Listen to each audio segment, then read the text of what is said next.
Oke bang, sebelumnya selamat sore. Kami dari mahasiswa Universitas Negeri Medan dari Fakultas Ilmu Keolahragaan bang. Prodi Pendidikan Jasmani Kesehatan dan Rekreasi. Jadi kami kelas F Stambuk 2023 bang. Sekarang kami masih semester 2. Di sini bang kami mendapat tugas untuk mewawancarai mantan atlet.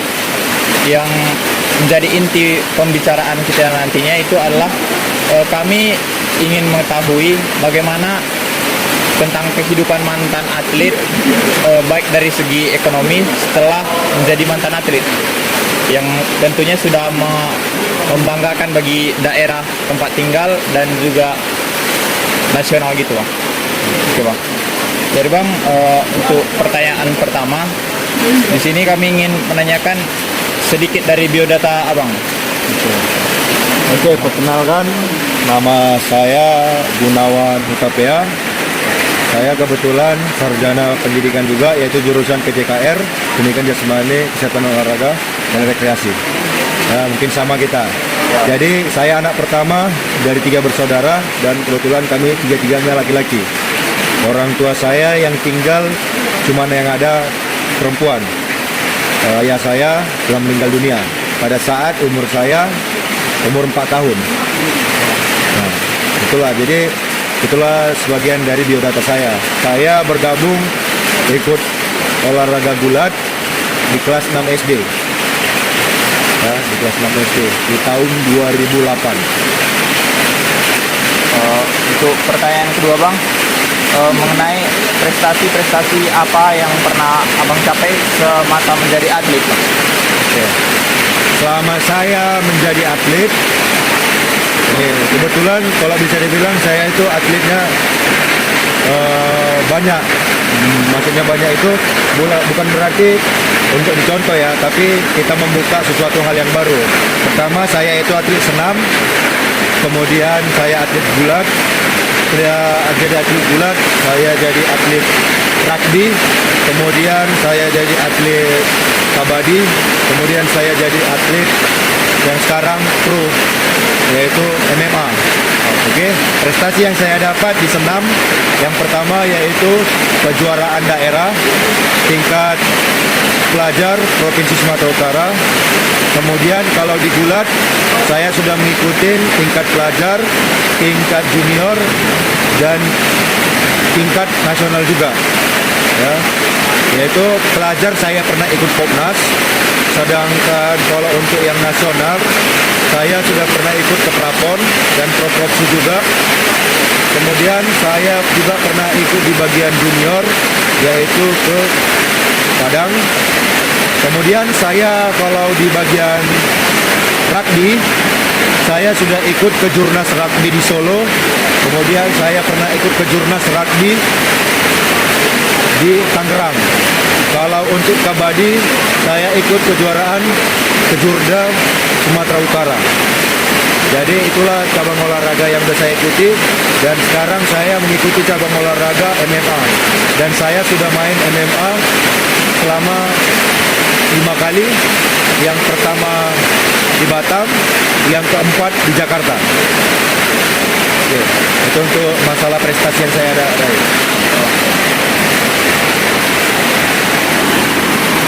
Jadi kan bang, keadaan ekonomi setelah menjadi mantan atlet itu gimana dari abangnya?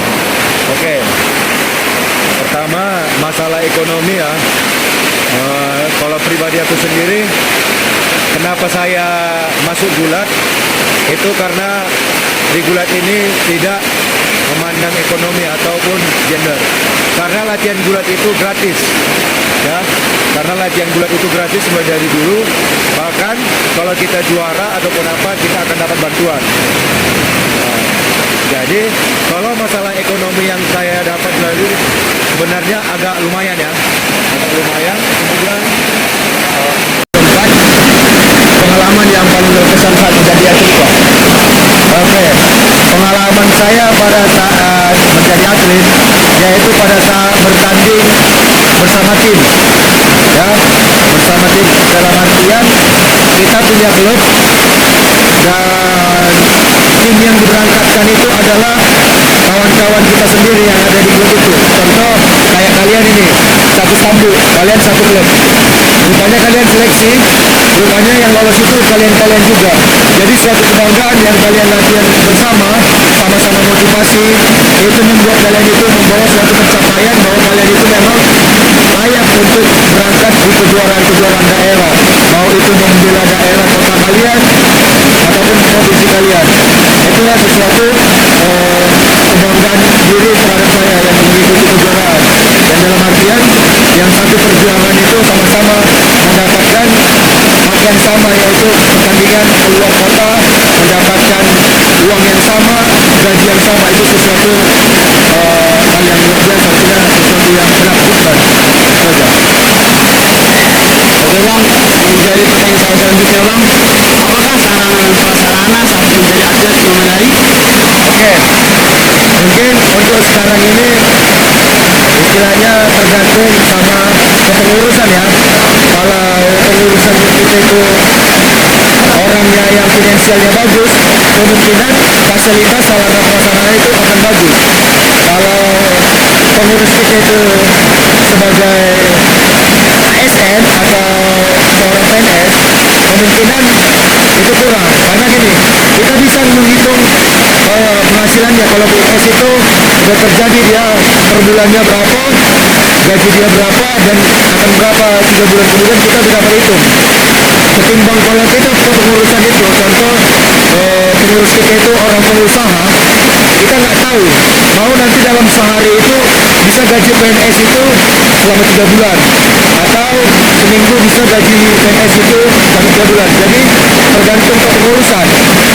Kalau pengurusannya bagus, loyal terhadap atlet, kemungkinan sarana prasarana kalian kita itu akan lengkap. Dan begitu juga dengan kepemerintahan, di mana itu yang bernaungan dengan KONI Medan. Kalau kita masih di daerah Medan, yang sarana prasarananya itu di Dispora Kota Medan. Ya, kalau kita sebagai atlet Sumut yang membiayai Dispora Sumut, ya, sedangkan KONI Medan itu hanya menaungi komite-komite cabang olahraga. Dia hanya memfasilitasi keberangkatan kalian gimana, kalian naik apa, gimana itu. Kalau masalah sarana dan prasarana kalian itu Dispora. Contoh matras, gimana matras kalian, cukup atau tidak, gimana dengan besi kalian, gimana dengan gedung kalian, itu semua Dispora yang mengadakan. Jadi kalau kita memang berprestasi dan kepengurusan kita bagus, kemungkinan kita akan mendapat fasilitas yang bagus. Kalau yang sekarang ini, ketimbang saya pada saat saya jadi atlet, dengan yang sekarang kemungkinan ini lebih maju. Karena dulu kami pada saat saya jadi atlet, kami dulu nyewa di sekolah-sekolah, ya. Jadi di sekolah ada satu ruangan, itulah disewa.